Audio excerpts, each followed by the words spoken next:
Welcome to the Louis Talks podcast, where I do what I do best, chat to interesting and fascinating people. So this week, I'm absolutely delighted to have on a very old friend of mine, Sarah Ambrose. Now, Sarah and I actually met because many years ago, she asked me to go and speak at her kids' school. Now, I was trying to remember exactly when this was, but it was probably about at least 7 or 8 years ago that Sarah and I first met. Now, when we met, she was working in the corporate world, but had a real passion for neurological diversity due to her boys both suffering with a few challenges and a few advantages as well. So Sarah and I had some amazing conversations. We lost contact for a long time and then reconnected on LinkedIn, and I was absolutely thrilled to see what she was doing, her work in mental health and awareness around mental health first aiders. So mental health has been something that I have struggled on and off with throughout the years. I think a lot of people still don't realise that we all have mental health. It's the way that we are aware of how we're feeling and functioning on a day-to-day basis. So we all have mental health, but when we have a mental health challenge, until I think relatively recently, there wasn't an open place to discuss this in business. It's something that a lot of people talked about behind closed doors. I had a lot of business friends that we used to have long discussions about how sometimes the stress, the worry of business, particularly owning your own and being an entrepreneur, can impact your mental health. I myself have suffered over the years with bouts of depression and anxiety, coupled with real stresses in the business. And so I've had to really learn over the years to try and master this through many different ways. Meditation, mindfulness practices, nutrition has been a massive part, but ultimately having a bit more of a life philosophy to live by. So Sarah and I really delve into what mental health within business means, what's been happening over the last couple of years with companies giving people a platform to talk about mental health in a positive way and in a way that they can in the business and corporate world. We talk about some of the ways that people can be aware, and we delve into lots of Sarah's work to do with mental health first aiders. So I really, really hope you enjoy this podcast. And as always, I love to hear from people. And if you've got any comments, questions, requests, please don't hesitate to send them over to me.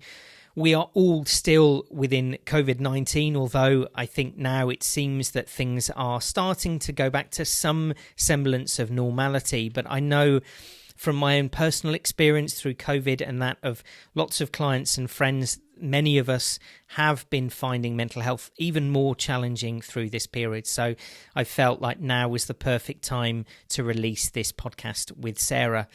Hope you enjoy it, and please enjoy this interview. Morning, Sarah. Thank you so much for coming on the podcast this morning.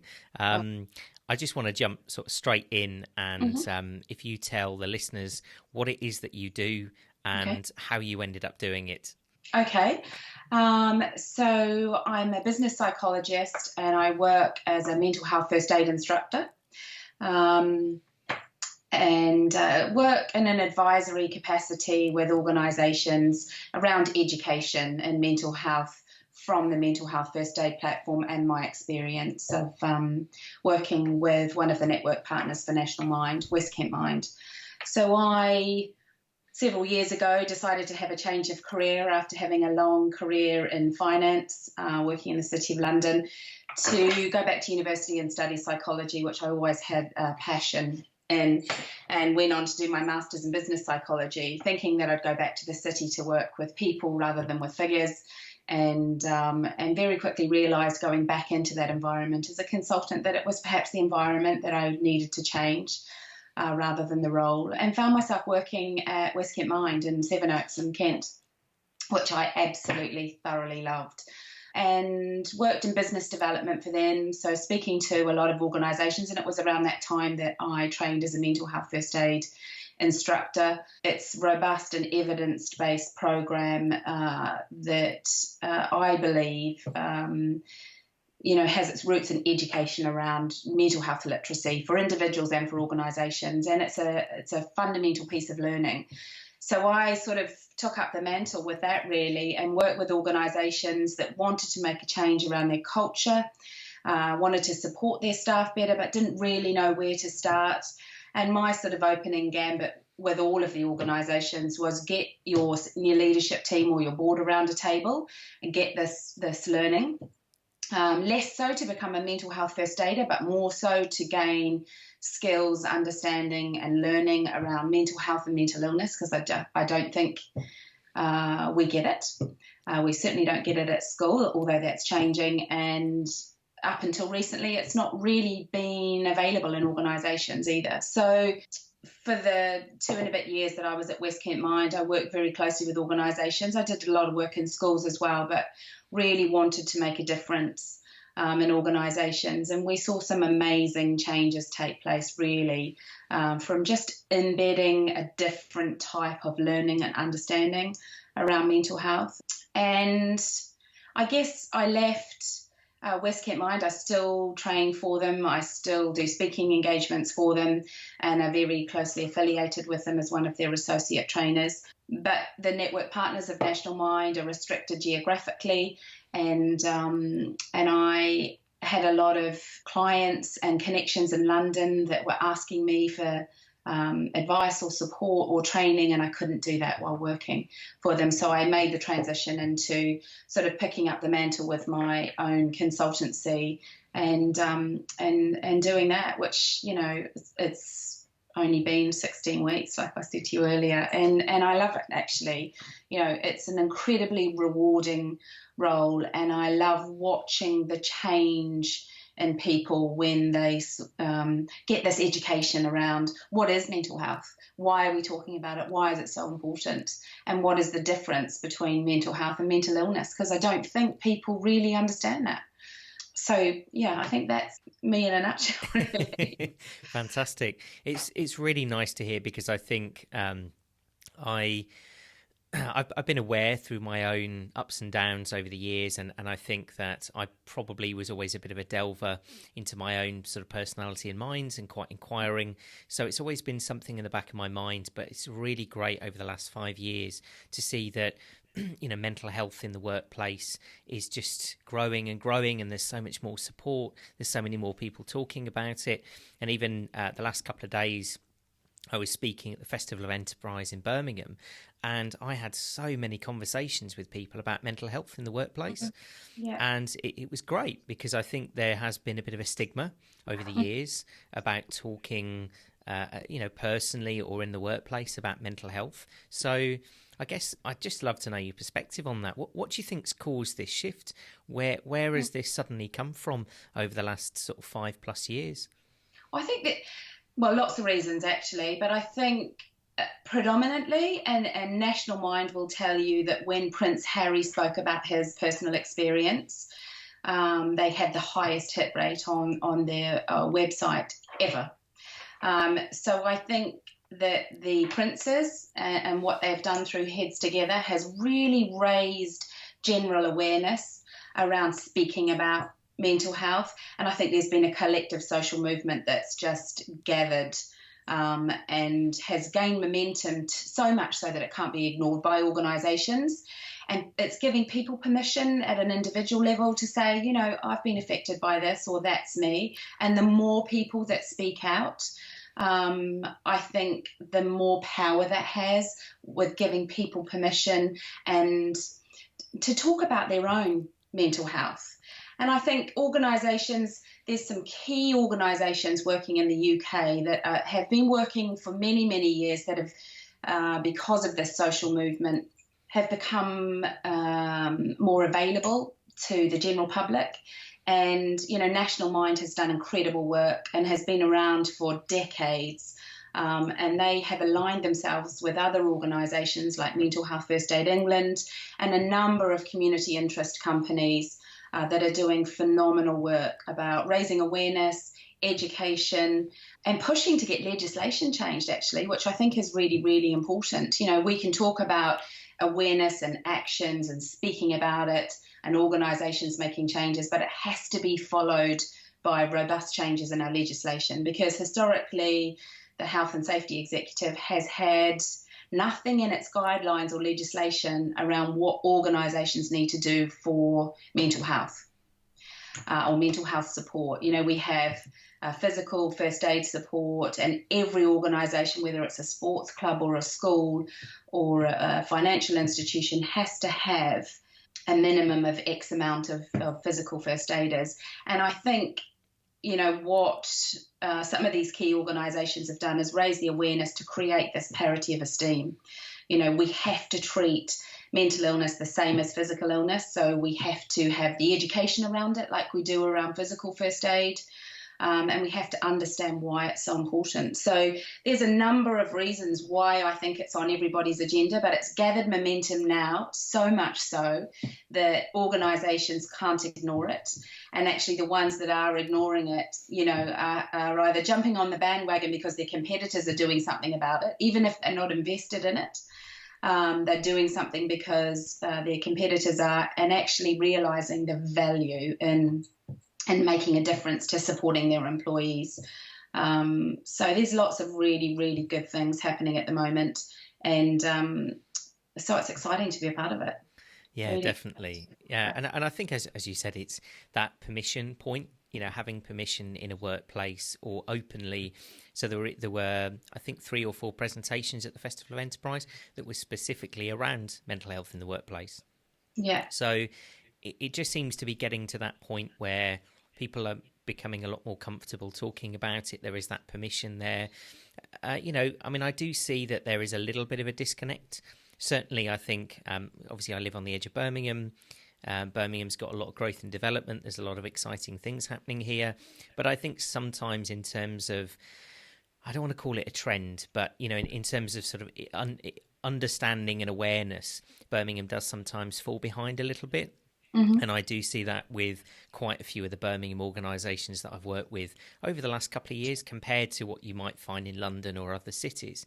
Mm. So I think that, you know, where you've got companies like Monzo and the like out there really sort of shouting about this stuff and saying this is something that is vital, not only to, you know, our health and wellness as a company, but actually, you know, turning it into a business way of looking at things, the ROI, you know, because, absolutely. You know, the happier the staff, the you know, the more supported they feel, the less sick days they're having, and therefore, you know, efficiency goes up in a company. So you sort of, I think, look at it both ways, but I guess this is a bit of a kind of facetious question, but if there's people out there that have heard about mental health, but they're still in that sort of transitionary phase of saying, well, you know, what does this actually mean for me as a company?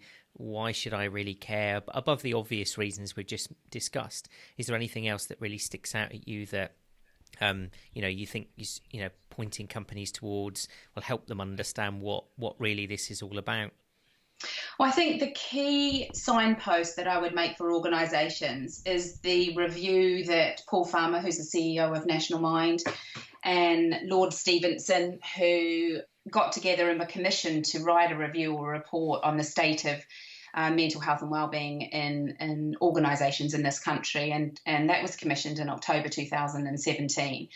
And the Thriving at Work report, I think it's a 90 page document, and Deloitte's were commissioned to help write that review.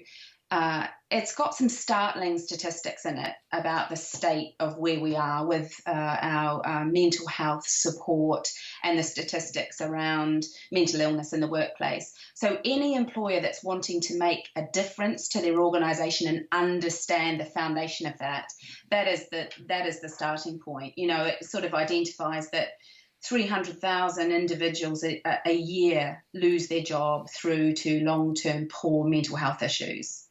And the cost to the economy, which you mentioned, is in excess of £100 billion. You know, and that's the cost to the government, lost tax revenues, increased services and benefits, the cost to the NHS and the cost to employers. And I think it's really important for organisations to look at the cost of making sure that they're investing in their employees. You know, we talk about the cost being somewhere between 34 and 42 billion pounds to the employers of this country. And the largest share of that amount, around 21 billion pounds, is in lost productivity.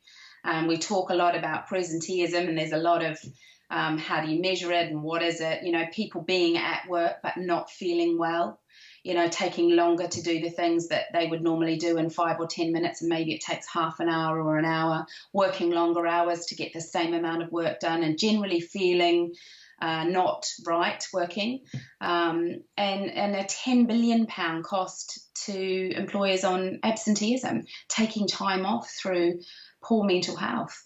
And then, over £3 billion we talk about in turnover, replacing staff that leave work through poor mental health. So it's not something that can be ignored if we're talking about revenue and the bottom line. And the Thriving at Work report identifies return on investment, and they sort of talk about an average between 40p and £9. So you invest £1 in mental health literacy and supporting your staff around mental health and wellbeing, and the return on that investment is over £4. So that's quite a nice statistic. If you're looking at your bottom line, you invest in your assets and your assets will provide for you. But specifically around mental health, wellbeing and support. So I think the Thriving at Work report is the baseline and the benchmark for organisations. It talks about the 6 core standards that organisations can develop and implement to make a difference to their employees.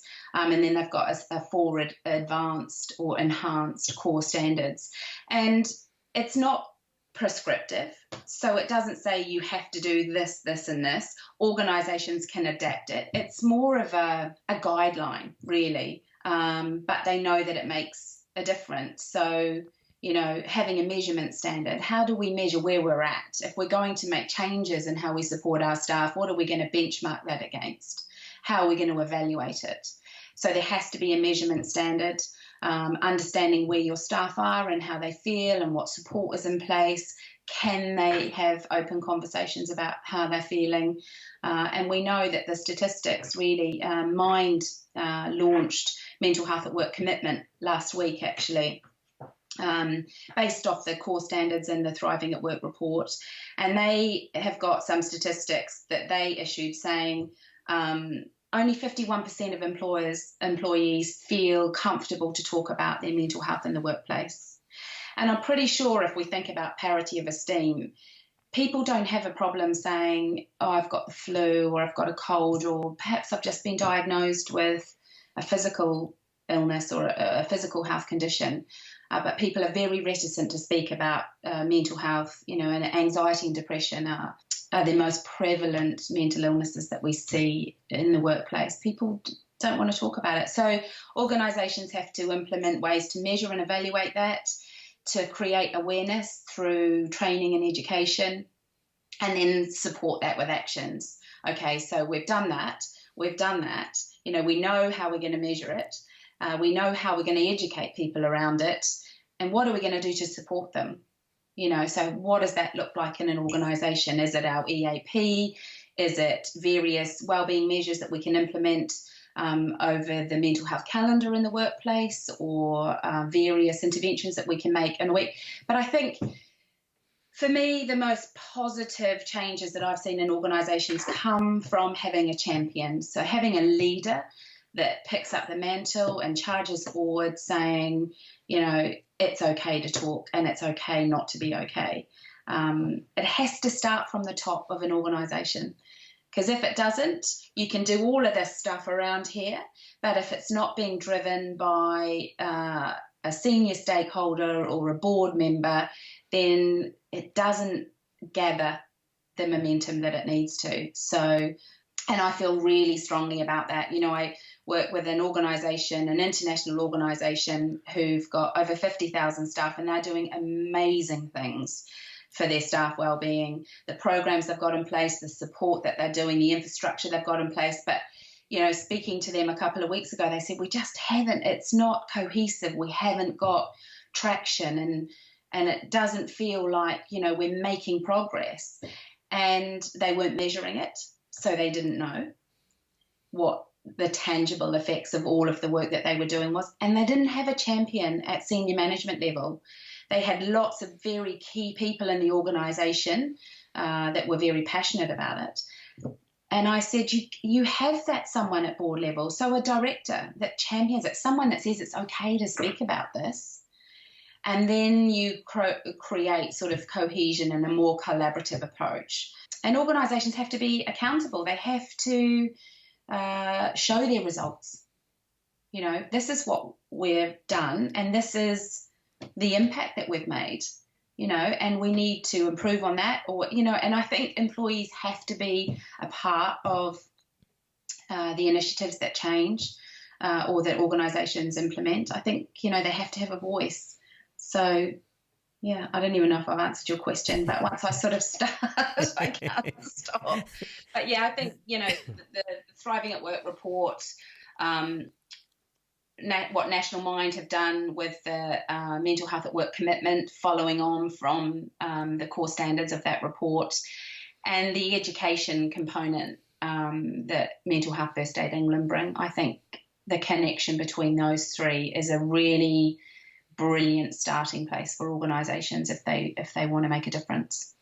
Yeah, brilliant. Because I think there seems to be not only this at one of the forefronts of the change in company culture, but I think that you're seeing actually a lot of company culture going through a real shift at the moment.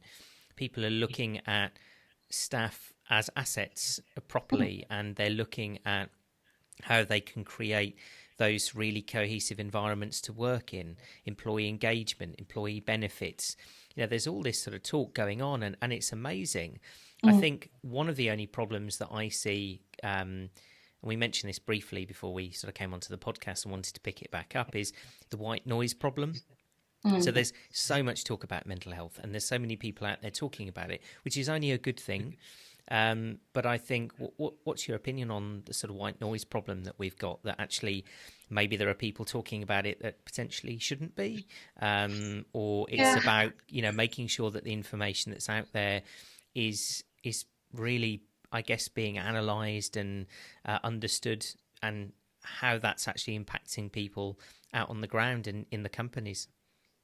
Yeah, I think, there's a lot of individuals and perhaps charity organisations that have jumped on the bandwagon of, we can do this for your organisation, we can do this for you individually around mental health and wellbeing, and I'm a bit nervous about that. It has to be said. I think if you base your advice or your opinion on concrete information, statistics that have been collected in a robust and evidence-based manner, then I think that's okay.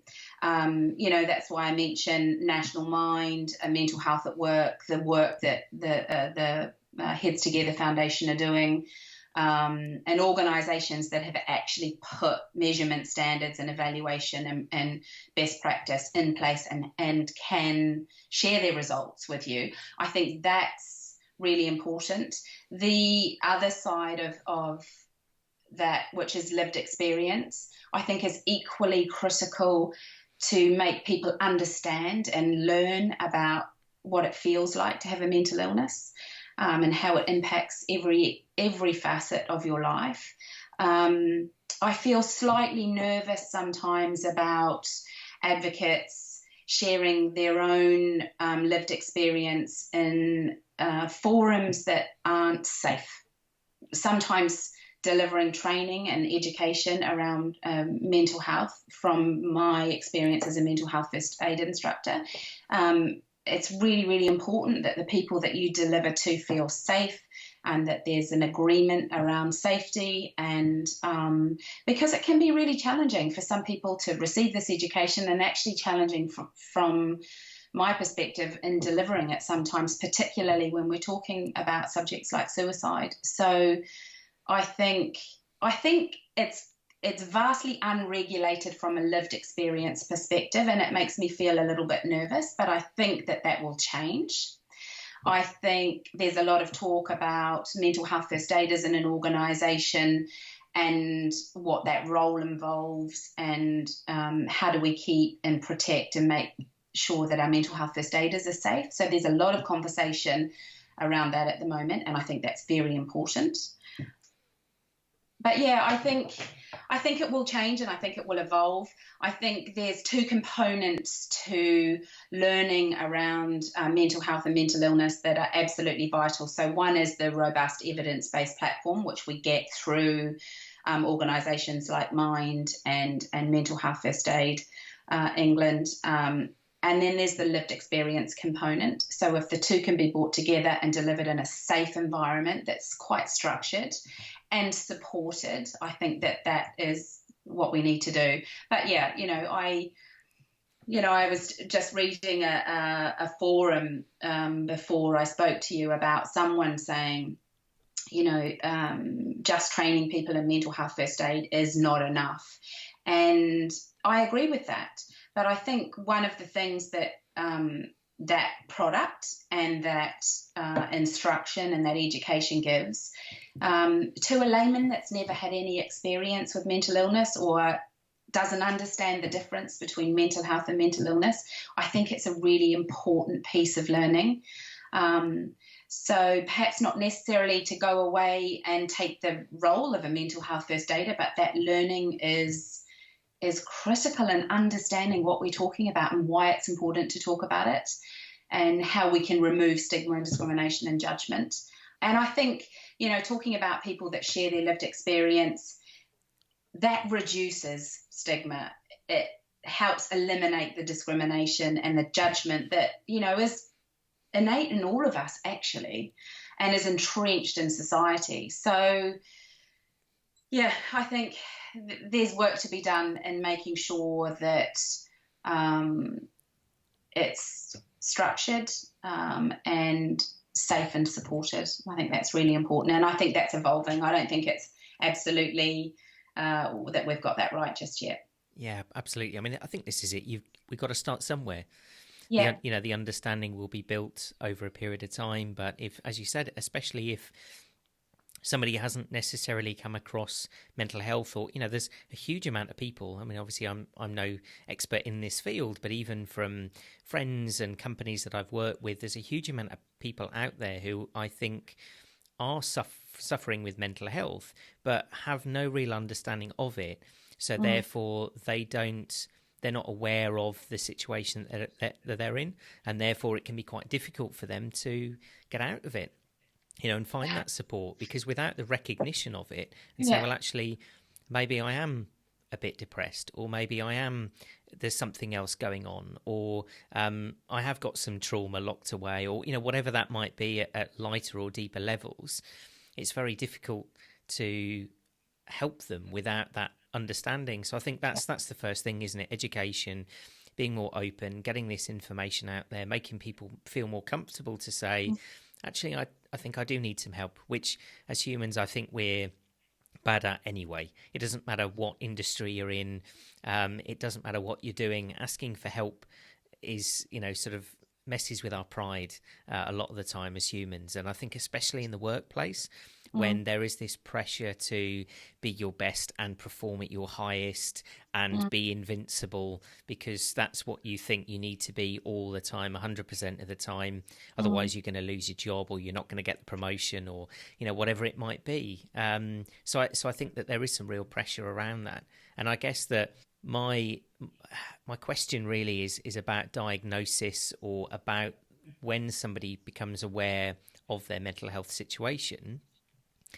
I think diagnosis is, a very important tool to not necessarily give somebody a label, but it helps them understand how they actually might, move to, fixing is completely the wrong word, but understanding it better, understanding their mind in a better way. But I also think the diagnosis can be not always a positive thing as well, because if somebody's got a label, a bit like, dyslexia or dyspraxia or whatever. It's interesting that you say that, actually, because when we talk about a diagnosis, 9 out of 10 people that get a diagnosis of a mental illness are more comfortable with the diagnosis than they are with sharing it with somebody. So that's where stigma and discrimination play a massive part. Actually getting a diagnosis can be the first step in feeling better. Okay, so I know what's this diagnosis is, and what can I do to feel better? So perhaps it's talking therapies, perhaps it's medication, perhaps it's different types of support for that individual, but it exists. The elephant in the room always when we talk around mental health is how under-resourced we are in this country and the support available. And, I think the underinvestment in our mental health services over the last 50 years is catching up with us, and the social movement is giving people permission to ask questions and talk about it and perhaps go to their GP and say, do you know what, I'm not feeling okay. What is this? And what support is available. And I think we rely on our NHS too much, because I think in some situations there's some fantastic organisations doing amazing work around supporting people with various mental illnesses. However, in critical acute support, we are woefully under-resourced, and I always get, but when I needed immediate support, I was told, or I had to wait, or it wasn't there, it wasn't available. And that's a very, very real factor in supporting people with significant mental illness. But I think it's really important to make the distinction. You're talking about mental health problems, and the difference between mental health and mental illness is really, really important to underpin. I delivered training to a group of people this week, and I asked them to explain to me what mental health meant to them. And I sort of went round the room, and one person said, well, it's how we think and how we feel. And every other person in the room said it's depression, or it's anxiety, or, they came up with diagnosis terminology.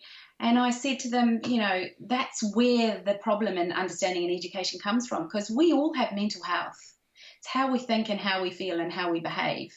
And we associate the word mental with negative connotations, and this is why talking about language is so, so important. Mental health can be robust and strong, and it's fluid. It's not static. It evolves. It can change on a daily basis, on a weekly basis, on a monthly basis. And we all have it.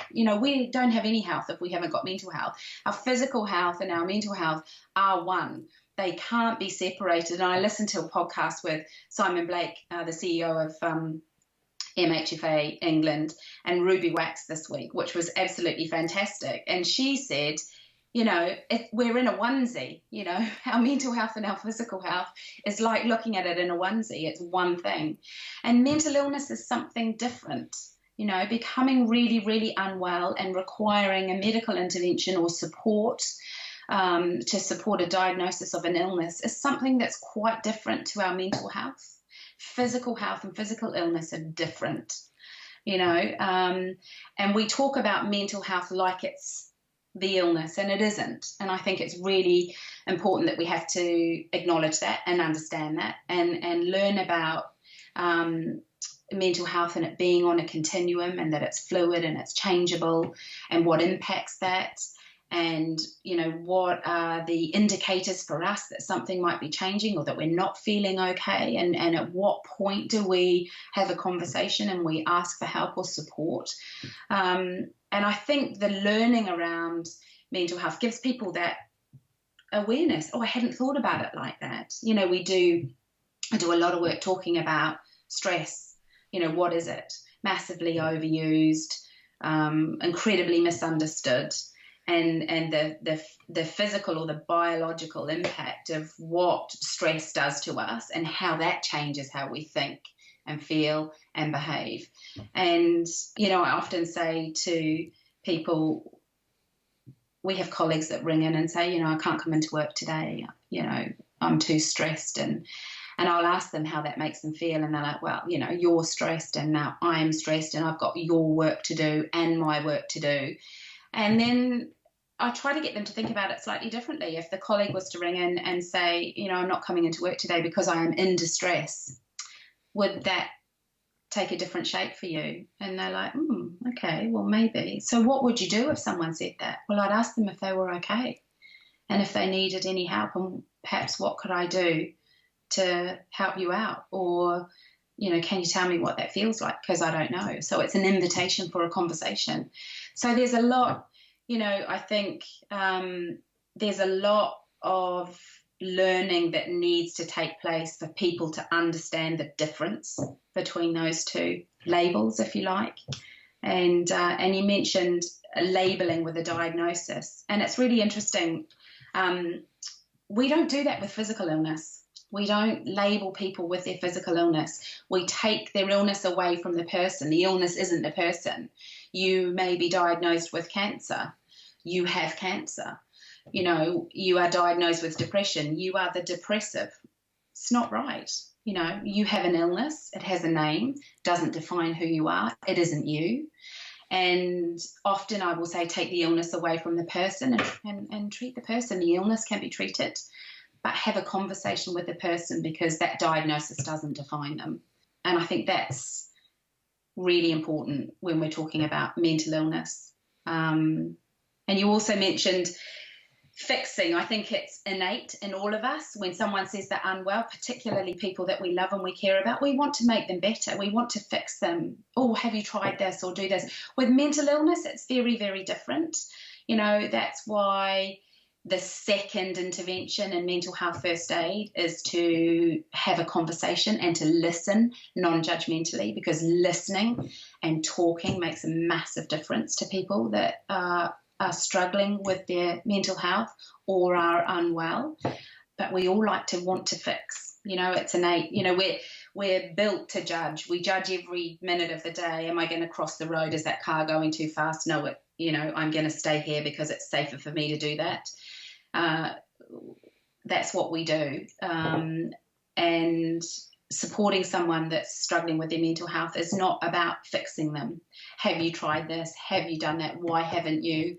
It's about understanding what it feels like for them and being able to provide support and signpost and encourage professional support, but being able to listen to what it feels like for them. Huge important. Definitely. And I think as well, that there is a sense of that sliding scale as well, is that, it's a bit like with physical illness. There are often, a good friend of mine, Phil Escott, says most people miss the whispers until they become shouts. And he's talking about a physical sense where it might be, so he developed psoriatic arthritis so bad that he was living on a sofa for 2 years. Now he's mountain biking and rock climbing, and he's completely different. But, he said, I had lots of whispers along the way. A knee would sort of blow up and inflame, and an elbow would become very sore for a week or two. And he said, but I had them for years before.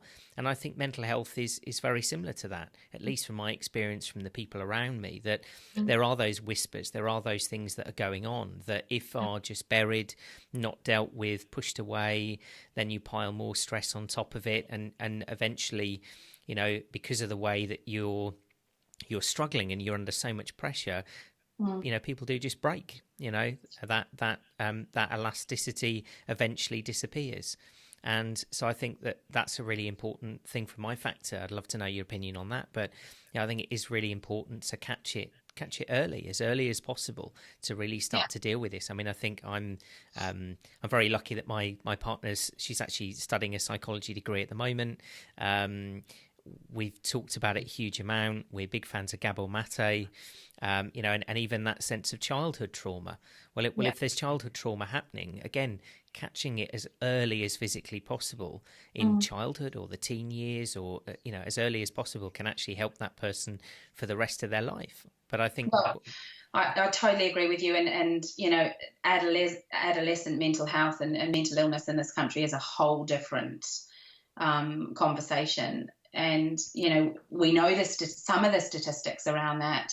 And, 50% of adult mental illness is in place before the age of 14, and 75% of that before the age of 18. Wow. So there's a big connection with early childhood experiences, and particularly, like you mentioned, adverse childhood experiences. We call them ACE scores, actually. There's a lot of work that started to be done in this country, and a lot of excellent work that's been done in the States around ACE scores. And there is a correlation to adverse childhood experiences and poor physical and mental health in adolescence and adulthood.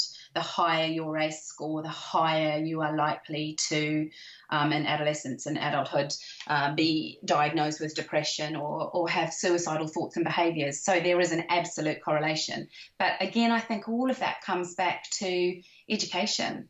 We don't learn about what the signs and symptoms are of poor mental health.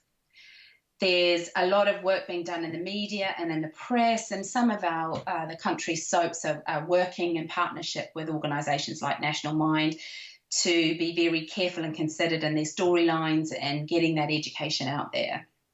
And I think that that's absolutely important and it's fundamental. But we don't see TV adverts about what are the signs and symptoms of someone that we, might really be struggling with depression or an anxiety disorder. We see a lot of TV advertising around physical conditions, so a stroke or diabetes or cancer. I mean, the advertising around cancer is phenomenal. And yet we look at the statistics around mental illness in this country, and 1 in 4 people will be diagnosed with a mental illness in any given year. So we're talking about 25% of our population. And those are just the people that have been able to go to the doctor and say, actually, I'm not okay. What's going on? So I think that those statistics are likely to be far greater. But I feel quite passionately that we need to have more understanding and more of an open platform through our media about what to look out for. So education for ourselves and for the people that we care about and that we love and the people that we work with. What should I be aware of? What are the signs and symptoms of someone that might be mildly or moderately depressed, and that's not giving you the skills to diagnose, be a social worker, a clinician, a doctor or anything like that, but just to be mindful of what that might be. I think there's that ad on television at the moment about how to diagnose a stroke. So, it's the face and the speech and the arm and time. I think it's fast or something along those lines. Where do we have that when we're looking at anxiety disorders, obsessive compulsive disorders, panic disorders? How do we recognize if we have a gut feeling and intuition that person's not okay and they're presenting in a certain way? We don't know if that's linked to anxiety or depression because we're not educated about it. And I think there's a huge amount of work that needs to be done around general education and signs and symptoms of mental illness. And I sort of use the statistics around suicide to highlight that. 3.5 times more people die by suicide in this country than they do on our roads. And look at the amount of advertising that we have around road safety campaigns. Where do we see anywhere near that level of advertising around if you're worried about somebody? These might be some of the signs and symptoms, and I always find when I teach around suicide awareness and prevention that there's every course people say, I wish I had learned that. I wish I had known that. Where would I find this information? So I think there's still a significant amount of work to be done, but I would like to see an investment in that in our media and public forums for sure. Yeah, so I guess straight away, are there any sort of, not necessarily quick tips, but is there anything you can give away on the sort of podcast that if there's anyone listening out there, some of those signs that they might be able to spot in sort of friends or colleagues? Well, I think in the workplace, well, just in general, if we're looking at depression or anxiety, we will always say look for a change in behaviour. That's the first thing, a change in behaviour. A change to how they were last week or the week before or the day before.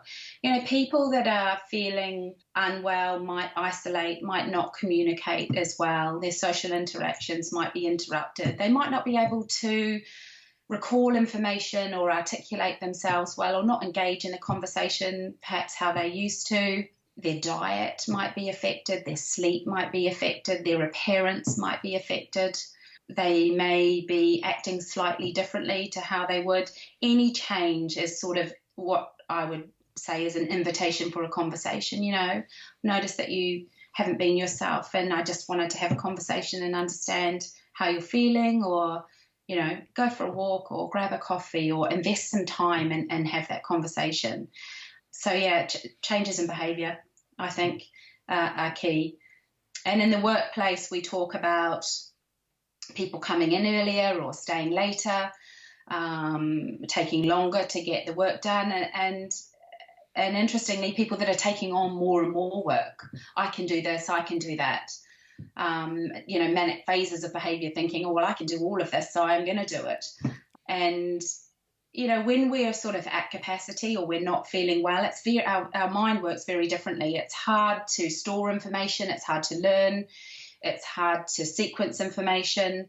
It's hard to articulate our thoughts. It takes us longer to have a conversation or to talk about how we're thinking or how we're feeling. Perhaps we can't hold on to information. So, here's 3 things I need you to get done by 10 o'clock this morning, and you've already lost.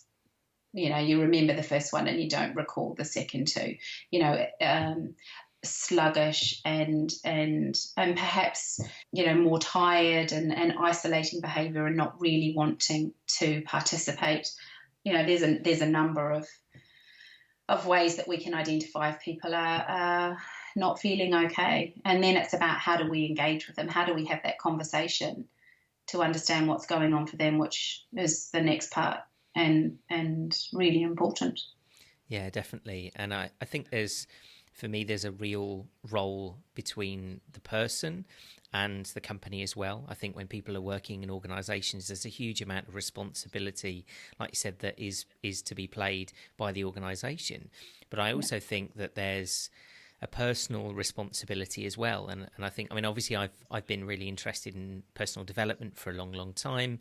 And to me, that has changed over the years. Thankfully, what I see is kind of dying off is this hustle and grind stuff, which was around when I was a young entrepreneur to start with. It was all getting up at 4 a.m, grinding through, doing 16-hour days, getting no sleep, living off caffeine. And I did that for a long time and suffered greatly for it, both physically and mentally. But I think that, there is now so many great resources out there for people to look into, and personal development, I think, has changed a huge amount. And I think much like in general with consumer behaviour, and when we look at what's happening in the world at the moment, a lot of societal change is being led by consumers as well. So I think it's sort of, I see it as a two-way role, is people within organisations that are recognising that this is something, we've got to sort of get on board with it, start talking about it more within companies, within organisations, any opportunity we can to push, as you said, because sometimes a company will do it just because a competitor's doing it. That's not to say that it's necessarily a bad thing. It's just actually that's sort of good, and I look at it in the way that there's a lot of sustainable companies out there at the moment that are setting up because it's a trendy thing to be sustainable now. And you could argue and say, well, some of them aren't really doing it for the right reasons, but at least they're doing something. At least there is a shift happening, however slow, with some organisations, that people are thinking more about what impacts that we're having on the world. And I think this is really it for mental health as well, is for us all to take up a little bit of that responsibility, spread the message a little bit more, and as you said, educate ourselves on it in whatever way we can, and then hopefully push that into organisations that we work for or work with. Yeah, self-awareness is part of personal and professional development, I believe anyway, and particularly around mental health and literacy around understanding mental health. A couple of components of the education that I deliver is about understanding your own frame of reference, where your judgment lies, where your perception, where your attitudes, where have they been developed, and challenging them, and actually in supporting somebody that might be struggling with their mental health or might be unwell with a diagnosable mental illness. Parking your own frame of judgment. Now, you have to have an awareness before you can do that. So, and I think, I see so many people have light bulb moments with that. Gosh, thinking about, and we go through a whole list of sort of items, really. So, age and gender and education and disability, family situation, culture, religion, all of that. And I think if we sort of look at all of those different items, we can think what our opinion is on that, and then how we express that opinion when we meet other people, and how that is converted into our judgment when we meet new people. And when we're talking about mental health, to be able to have a conversation without judgment, we have to be aware of our own frame of reference, our own belief system. And I think that's a really important part of personal development. Where does that come from? Are you able to park it when you're having a conversation? You know, Brené Brown did this absolutely amazing 2-minute video clip, and she talks about the difference between empathy and sympathy, and how, you know, as human beings, we just want to fix the situation. If someone presents a problem to us, well, have you thought about this? Or, you know, and she gives a great example in the video, you know, my son's failing at school. Well, at least your daughter's doing well. Or I'm getting divorced. Well, at least you've been married, you know. And no empathy or no empathic conversation starts with at least or but. And it's a really brilliant depiction of, you know, and we all do it. We all have those conversations where, well, you know, at least, or what have you got to feel sad about when you've got all of these things? It's parking that judgment and being aware of what we impose on other people. Hugely important. And I think that sometimes people have to be told that, you know, can't have a conversation like this. How does it feel when you're sitting having a conversation with someone and they're tapping away on their keyboard? Do you feel that you're heard? Do you feel that you're listened to? Do you feel that they're engaging with you? And no is the answer to that. So how can we engage with somebody? And we have to be self-aware to be able to do that. Absolutely. Yeah, definitely. So, yeah, and that, you know, that's the connection with personal and professional development. And I think that's a key change that organisations have to make in their culture about parking judgment, putting yourself in someone else's shoes, not assuming that you know what it feels like. You know, I have so many business leaders that say, oh, yeah, you know, they were diagnosed with this, but they're fine now. You know, how do you know that they're fine? You know, oh, well, you know, they're in at work every day and they're doing what they're doing. Have you asked them? Have you had that conversation? How do you know? You're making an assumption. Never make an assumption based off your own perspective, because you don't know until you ask. So, yeah, I think you're right. Personal development, self-awareness, understanding your own frame of reference is really important, and being able to make a difference. Yeah, sure. And I think, you know, ultimately, whatever it is, having the support and having people to talk to, and, you know, sometimes that's all it is, being able to genuinely, openly talk to people. I think I'm, you know, incredibly lucky that I've got a very open group of friends who are all very emotionally aware, you know, and I've got another friend who's a psychotherapist, and so we all sit around having these big conversations and talk incredibly openly, and I know I'm very sort of lucky and unique probably to have that. So I think that having that space to do so is so important, but it is your discovery, you know, if you're going to figure out a way, and I say that, you know, mindset and personal development is a bit like a Rubik's Cube. We've all got our own unique one that we're not necessarily trying to fix, not necessarily trying to solve, but I think it's about finding the clues. Yeah, exactly. And helping us to figure out more of our own maps. You know, how do I work best? What's the best way for me to do what I need to do? Is finding these are the rules of our own game, if you like, and being okay with that. Yeah, and I think that's it. You know, having somebody, as you say, just sort of offer you lots of suggestions that may have worked for them might not work for you. You know, for me, I at least think, you know, I had you know, a lot of issues with depression over the years, and just burning the candle at both ends did that to me for a long time. What got me out of it, and still does when I'm having a bad day, is gratitude. And that works for me, works really well, but might not work for somebody else. So I think, as you say, it's just, you know, we've all got to find that, but we at least need the education and the understanding and a place to share that with other people who are not being judgmental, and who are treating us empathetically. I I look at my sons who are almost 20 and their friendship circles and who they're connecting with and the conversations that they have around mental health today, which certainly wasn't what I experienced at their age. And I think that the change in our social environment and the awareness and the education around it is something that they are growing up with, which I think is absolutely fantastic. Friends in their larger groups at the various places that they're studying at the moment have had various issues with their mental health, and it's just completely destigmatized. It's like, okay, they're not okay today. We're just going to check in and see how they are, or we're just going to be with them, or, someone's had a spell in a hospital stay through really poor mental health, and that's okay. It doesn't define who the person is, and it's not them. They're just unwell, and they will recover, and there is hope, and recovery is very real. And I just think that our younger population are evolving very, very differently to certainly my age group and above.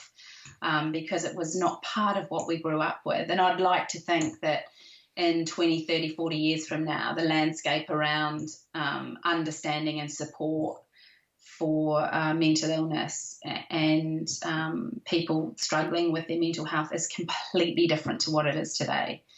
I think this country has been entrenched in a blame and shame around mental illness. It wasn't until 1961 the law changed around suicide being a crime. If you were to, and think about the language, if we talk about if you a successful suicide ended in death, unsuccessful attempt on your life meant that you survived, and those two words just don't, success equaled death, and unsuccessful meant that you were alive, and that's how we talk about, and we talk about committing suicide like it's a crime. We don't talk about physical illness as in committing. We never use that word when we talk about physical illness, and I think that it's entrenched in our society. If you were to end your life through suicide pre-1961, your family members could have been prosecuted. If you were unsuccessful and survived, you could have been prosecuted and ended up in prison, and we associate that with a crime. I think that's still part of the thinking. It's entrenched in society. Mental illness is something you've done. It's your fault. You're to blame. There's shame around it. There shouldn't be. No one asks for a diagnosis of a mental illness. No one puts their hand up and says, I'll take that, thank you very much. So I think there's still vast amounts of learning that needs to take place to change that mindset and change the thinking around mental illness. It's, suicide is still a crime in many, many countries around the world. And I think mental illness is, we associate, or it has been associated with something that you have done to yourself, or something that you've done wrong. And I think that still exists in society, and that really needs to, it is changing. And, I work with a ton of people that just would laugh about that because that's not how they think. But to the layman without any learning or education, that type of entrenched attitude still exists in our society, and that's what we really have to change. Absolutely. And that creates the discrimination.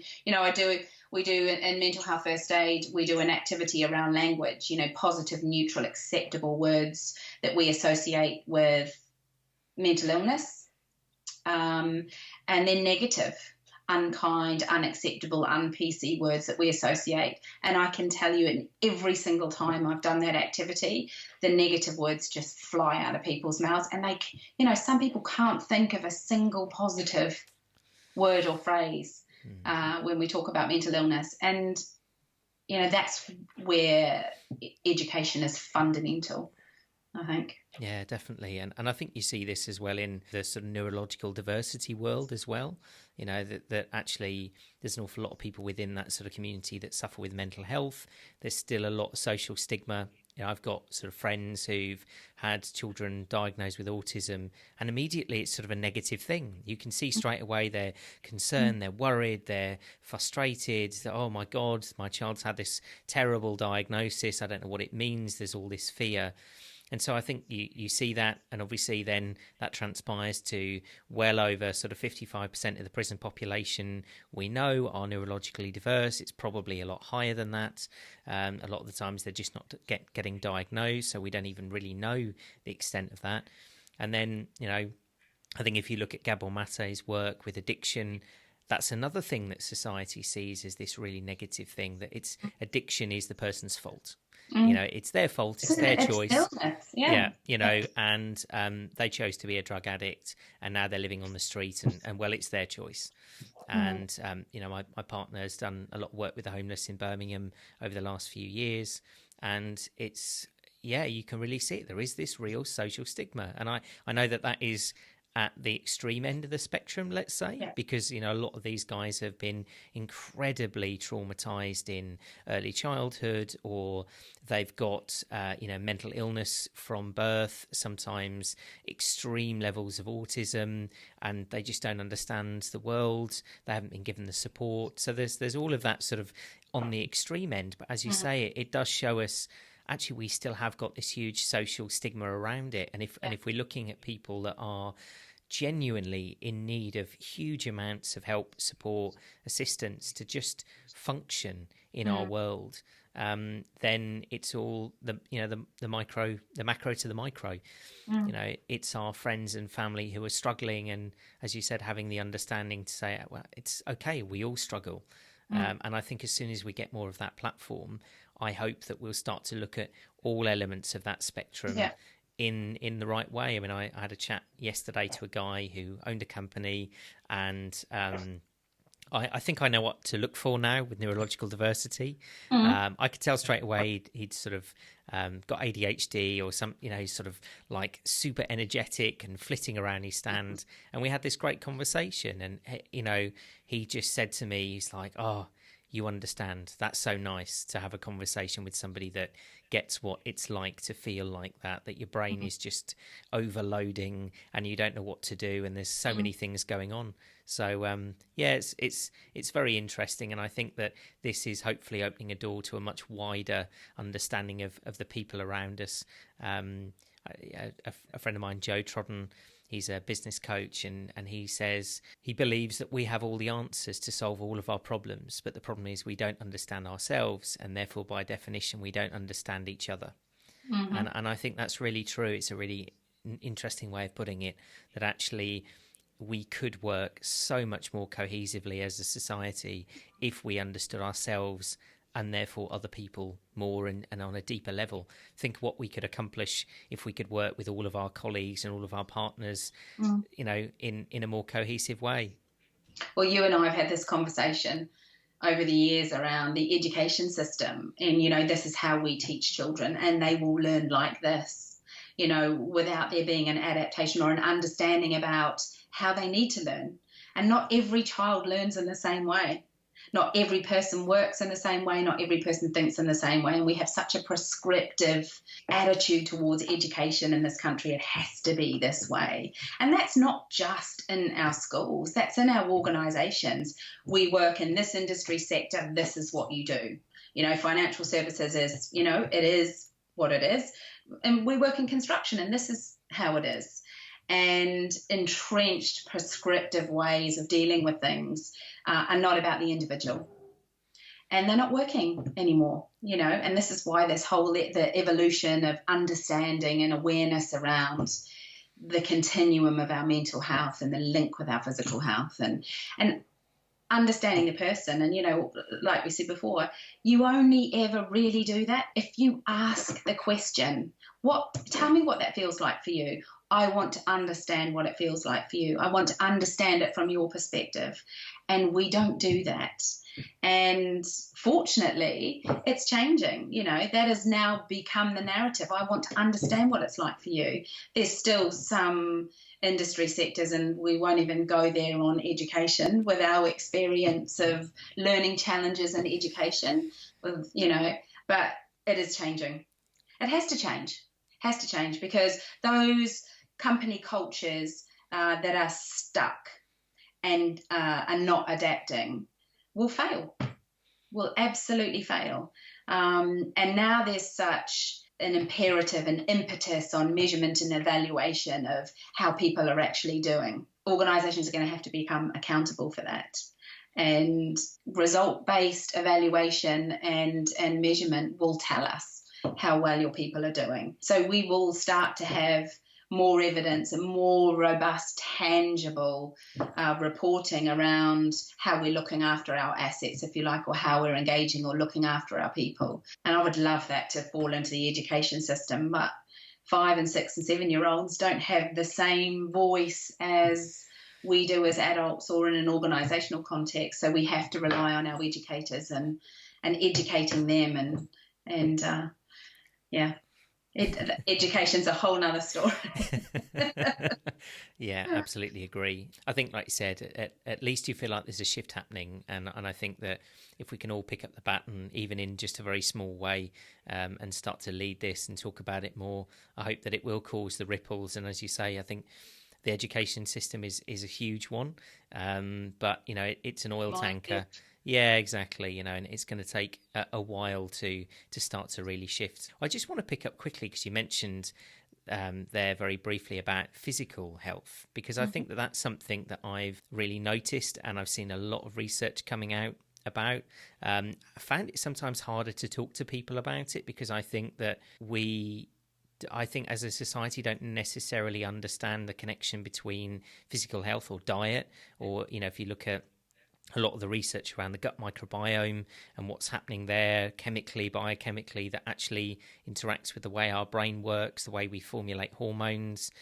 So I'd be quite interested on your perspective on that as well. How do you think we can have more of a conversation around physical health, diet, exercise, and its link to mental health, and what do you think the impacts are? Oh, huge. The Maudsley Hospital talks about the 5 ways of well-being or 6 ways of well-being, and some of those in there are, you talked about gratitude giving and connecting with people and being active and activity. There's scientific evidence to support looking after ourselves through activity, and eating the right food supports our mental health. And we know it supports our physical health. But, it's interesting that people don't tend to make that connection between mental health and physical health, I don't think. And one of the activities that we used to do in schools, and actually I do it with organisations now, is, I'll ask people to say, who thinks that they have mental health? And people will say, well, what are you asking? Are we unwell or are we well? And I'm like, no, have you got mental health? Of course, we all have mental health. And then I'll ask them who has physical health, and they'll say, yeah, well, we've all got physical health to some degree. They don't look at mental health the same. And then I'll ask, well, how many of you have felt that feeling of butterflies in your tummy? Physical manifestation of something that is going on up here. Our body engages with, the fight or flight that we talk about, the stress response, where, the fear center in our brain is activated. Our body engages us for action. It gets us ready to run away from whatever it is that's presenting us with this fear, whether it's tangible or intangible, or and our body goes through a physiological change. Our heart starts to beat faster. We pump more blood around our body. We may feel like we have a dry mouth or sweaty palms. We may feel nauseous. We may need to go to the bathroom. Our body is gearing us to become lighter, to move quicker, to get away from whatever it is. So there's an absolute connection between what's going on up here and what's going on down here. And we know that, when we release cortisol and adrenaline, that does things to us to gear us for that action. And a little bit of that is good. But if it's continuous and perpetual, it can make us, really unwell. Too much cortisol production impacts our organs. Our liver may produce too much glucose, thickening of our arteries and our heart. It impacts our inflammation markers.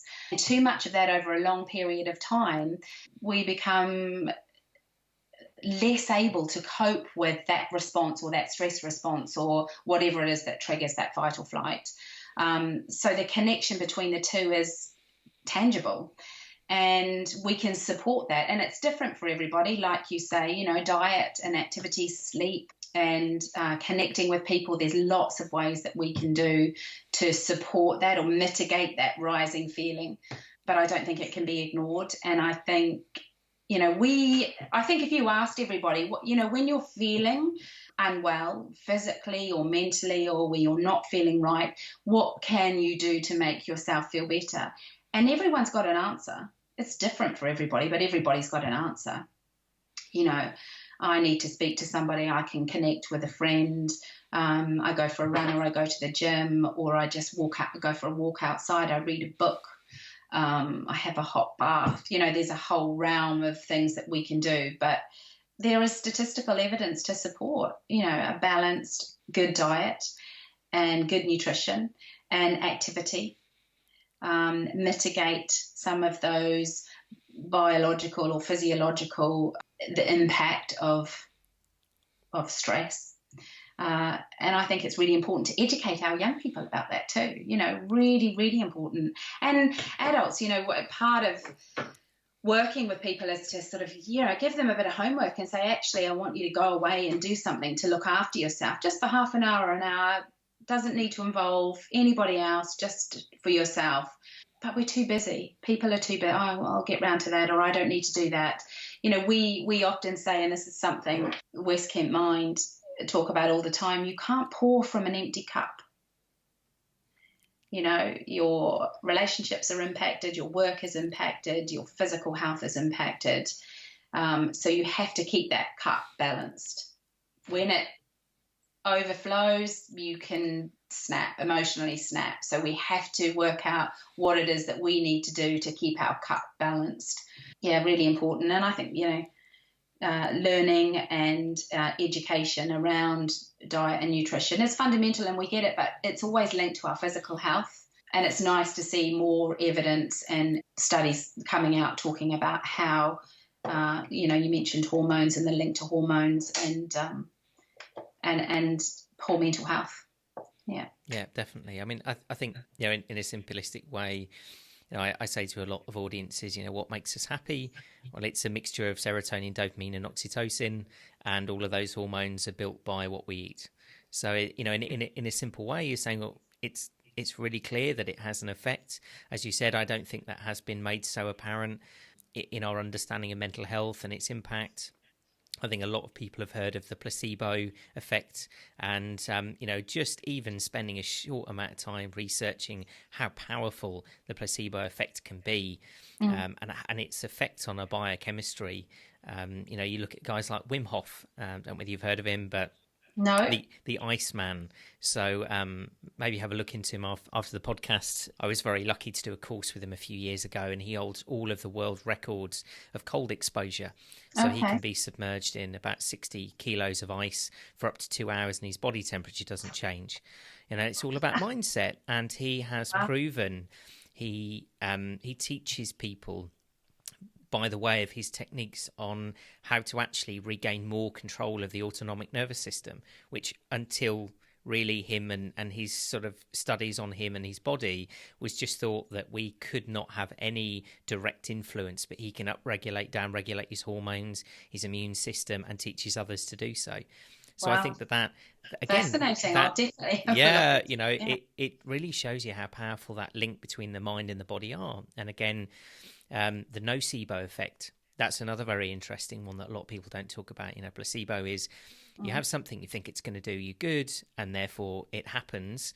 The nocebo is the opposite. So a lot of people are actually given therapy, or pharmaceuticals or whatever it might be, but because they're so convinced that it's just not going to work, then it doesn't. That's quite sort of interesting. And I guess I just want to throw one more thing out, which I think, and it's I found it incredibly effective for me, is making sure you've got a good light diet.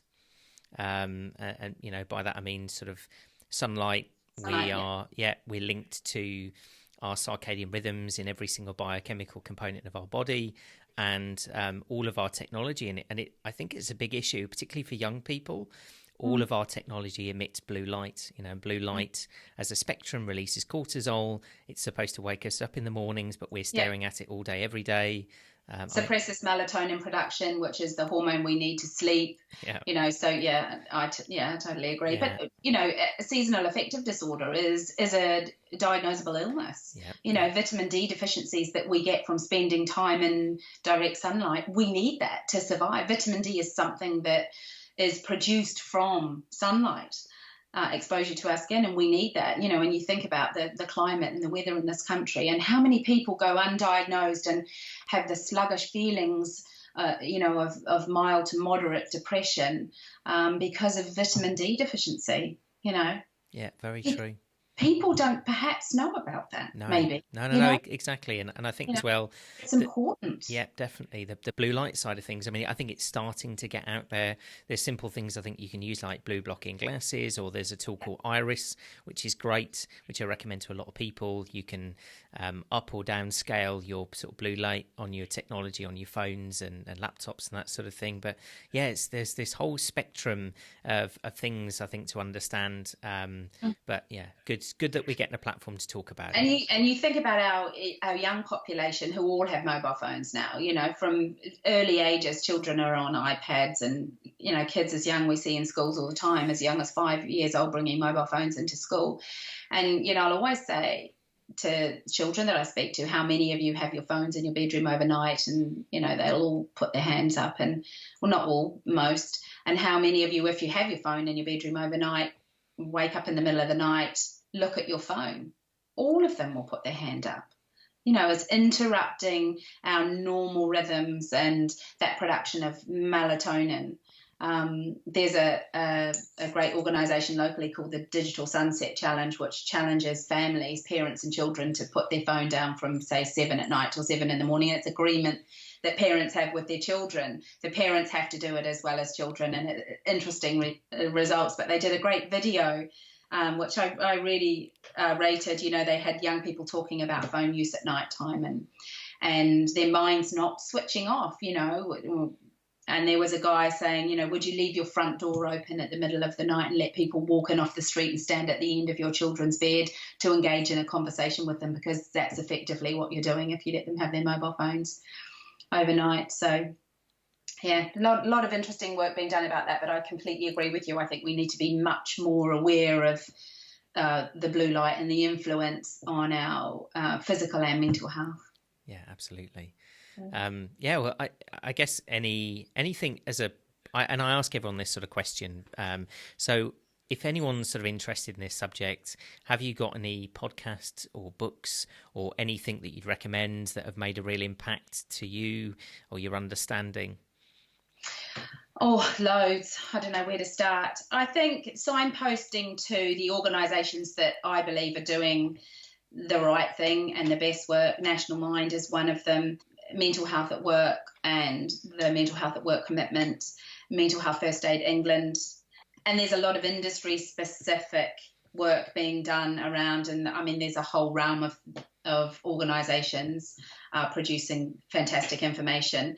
Some of the books that I've read, A Stranger on the Bridge, Johnny Benjamin, who talks about his journey through mental illness and recovery and his own attempt on his own life. It's a brilliant story. It's a wonderful story about recovery and the journey with mental illness. And also to Bella Mackey, who's written a fantastic book called Jog On about living with anxiety. And it's evidence-based and it's research-based. And she talks about her own experience with living with anxiety and what's worked for her. And it's a great signposting book, and it's peppered with humour. And she very articulately depicts her journey living with anxiety. And that's a fantastic read, I think. Oh, I could go on, but those spring to mind at the moment. And signposting to some fantastic organisations out there, the Beat Eating Disorders in the UK. They have amazing resources for friends and family and people that are supporting people with eating disorders and OCD and Anxiety UK.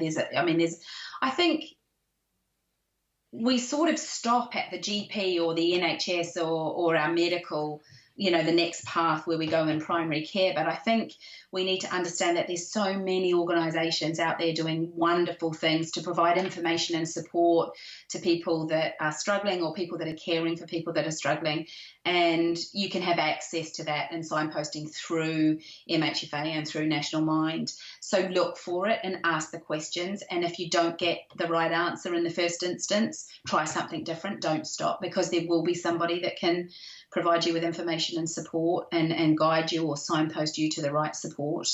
And there's some fantastic collective agencies doing brilliant stuff out there. And I think, the network partners of National Mind, I know our local office, West Kent Mind and Sevenoaks, have affordable counselling services, where I think in the first 4 months of this year, they had over 900 appointments.